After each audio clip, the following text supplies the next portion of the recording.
Today we're going to go over 3 main keys to mountain biking specific exercises.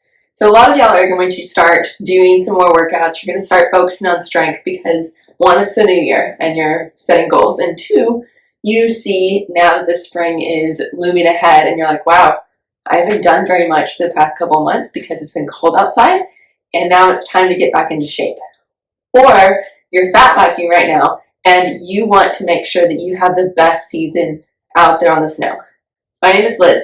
I'm a doctor of physical therapy. I'm also owner of the Ride Life. It's mountain biking strength and endurance training, specifically for women mountain bikers. I have a program that I'm going to be launching, or not launching, having a deal or sale on the beginning of January. It's going to have 3 weeks of accountability, and it's going to be core specific.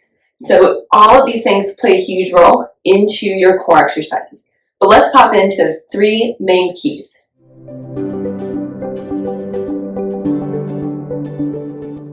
So number one is we need to think about your stability and your resistance. Where are you gaining your stability from, and where are you applying load?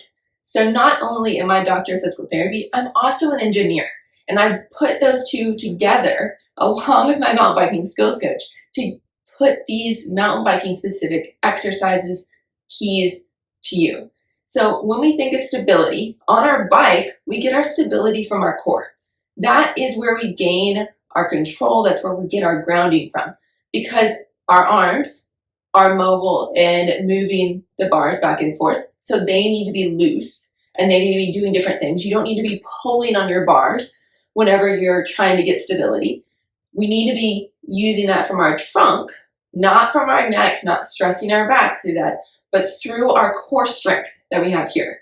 We also need to be thinking about how we need to move our legs. And the key to motor efficiency for our legs, aka making sure that you're not doing things incorrectly or overusing certain muscles, your quads per se, and making sure you're actually using your glutes, is the stability that you're getting from your trunk. And so core stability and then adding resistance to that is a main and the biggest component that you can add to your mountain biking specific exercises, or to make your exercises more mountain biking specific.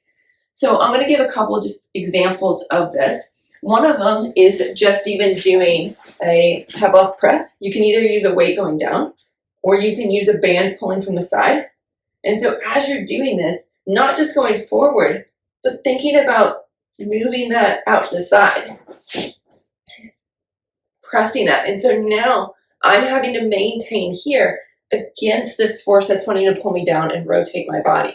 And so I'm able to control and move my arms separately. Think about cornering. Think about that wanting to get up those technical climbs. And I'm having to maintain here still while I'm doing it. It's making sure that you don't sag down through that side. Also, when you're doing different obliques, making sure if you're doing a Russian twist, you're getting that rotational stability. I tend to do Russian twists a little bit different.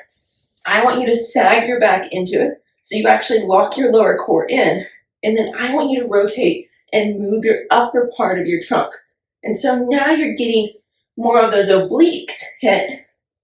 You're not getting your hip flexors as much because your legs are on the ground, and you're able to control and use that lower core to make that movement happen.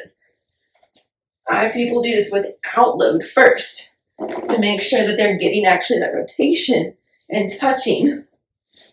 And so thinking about your stability and your resistance. Another thing you can do that's perfect for us mountain bikers is even just a single leg bridge. This maintains your stability through here. You have to keep this level as you're driving through one side and using more of the back side of your body, or posterior chain as we talk about it. And as you see, I'm a little bit weaker here. I had surgery beginning of December, and so a lot of these exercises are perfect for me. I'm going to be participating in the core crushers that we have the deal on. It's going to be 50% off, plus a 3-week accountability challenge come January 2nd. So pop back in, check in here, or you can email me if you want to make sure you don't miss out on this. info@beridelife.com. So, stability, making sure you have that here, making sure you have control, so then you can move your legs and you can control your arms separately from your core. That's key number one. Key number two, are you adding in some of the main movements that encompass your full body? So mountain biking is a full body movement. It's a full body exercise, but we do use more of our legs than our upper body. And so making sure that as you're doing your exercises, as you're doing your workouts, we are getting pushes, like if you were doing a push-up or you're doing different presses with your arms, we're getting, most importantly, pulls, so that you're pulling different things. You can either set up a band,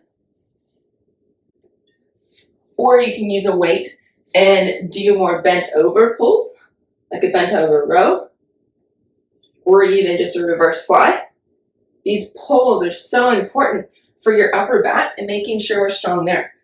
As women, people in general actually, we tend to slouch and we tend to have poor posture through that. And so making sure that we have a strong upper back to control and to pull from whenever we need to pull and support our posture a little bit more, then we have that strength there. It's also not only working on just strength and power, but also your endurance within it. And so making sure you're not just working your power through that, but you're trying to do long sets, like up to 20 to 25 reps, lighter weights. But you will feel those muscles really working. You won't feel them initially when you're doing that light of weight and that many reps.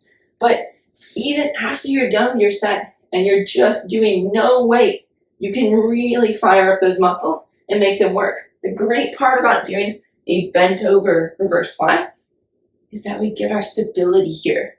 We gain stability here as we're adding load and resistance. That's another rotation or counter rotation exercise for you, going back to point number one. And so making sure you're getting your pushes, your pulls, and your hinges. Your hinges are so important for mountain biking. And so that's another reason why the bent over reverse fly or the bent over row is important. It's because you're getting that hinge. You're getting that stability through there. Those main components of typical workouts are some things that you need to be making sure that you add in. Planks are great for this. Planks with rows. All of these are so important, but as you're making sure that you're doing your plank, make sure you're adding in that core support, that you're not feeling your low back working through that, because it's not supposed to be. It's supposed to be supported in that exercise. So this brings us to number three. Number three is balance. Balance is so important for you on the bike. I'm sure you know that. Every once in a while you lose your balance, you have to put your foot down. Well, what if you actually worked on your balance off of the bike through your workouts? You gain more stability, you gain more strength, you gain more power in your balance moves. And so as you're doing those bent over reverse flies, why don't you raise a leg? And now you can do that, adding in that balance component that's going to get your ankle moving, going to give you ankle strength as you're doing it. It's going to give you even more core strength through here because you're including that other balance componentry. Single leg stuff is huge for mountain bikers because one leg does not do what the other leg is doing. We have one leg doing separate things than what the other leg is. And so we need to train that. Think functionally whenever you are thinking about your mountain biking specific workouts or to help you with your mountain biking. Think about what you actually do on the mountain bike. Are you actually training, supporting your core, adding in that hip hinge, getting rotation exercises, as well as counter rotation exercises, where you're getting a single arm pull, where you're getting that plank, you're doing side planks, and making sure we're really working the differences between these two. These are so important for you whenever you're actually doing more mountain biking specific exercises, mountain biking specific workouts. I hope this was helpful.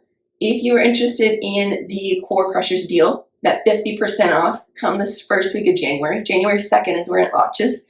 Pop back in here, or again, email info@theridelife.com. I'm getting my website worked on right now, so it's not up for you to sign up there. That's why I have the email going. Technical issues, right? Happens. So my website's getting worked on. It's going to be fresh and new here soon. But in the meantime, we got to do what we got to do. I hope this was super helpful for you. If you have anything else that you think is great for your workouts, put them in the comments below. And if you thought this was helpful, like and subscribe, or just let me know in the comments. I love to hear that these videos have helped you somehow. Cheers, y'all.